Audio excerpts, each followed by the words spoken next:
अस्सलाम वालेकुम व्यूअर्स, आज हम आपके साथ जुकीनी का रायता बनाने की रेसिपी शेयर करेंगे। यहाँ पर कद्दू अवेलेबल नहीं होता, इस वजह से हम उसका जो अल्टरनेटिव हमारे पास है वो जुकीनी है। जुकीनी और कद्दू का जो जायका है वो ऑलमोस्ट सेम है।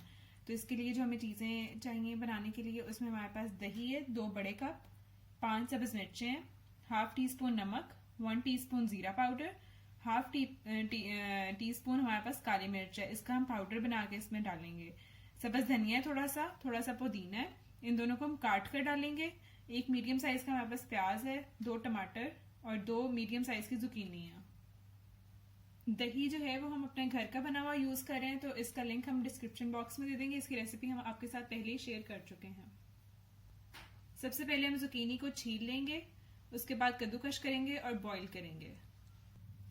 हमने जुकीनी को कद्दूकश कर लिया है। अब हम इसमें सिर्फ इतना सा पानी डालेंगे और इसे हल्की आंच पर, दम वाली आंच पर पकाएंगे कवर करके, क्योंकि जुकीनी अपना ही पानी छोड़ेगी तो इसी के अंदर कुक हो जाएगी।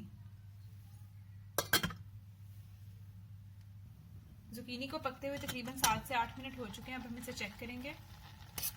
ये ऑलमोस्ट रेडी है। इसमें जो पानी है हम इसे तेज आंच पर खुश्क कर लेंगे।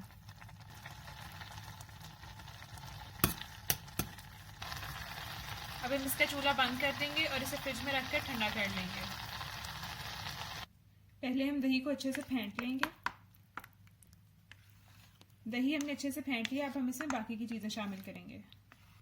जुकीनी, टमाटर, प्याज, सब्ज मिर्च, पुदीना, हरा धनिया, नमक, जीरा, ये हमने मोटा मोटा कूटा हुआ है, काली मिर्च ये हमने फ्रेश कूटी है। अब हम इसे अच्छे से मिक्स कर लेंगे। हमारा रायता खाने के लिए तैयार है। उम्मीद है कि आपको ये रेसिपी पसंद आएगी और इसको आप रोटी के साथ भी खा सकते हैं, चावल के साथ भी, पुलाव के साथ भी। शुक्रिया।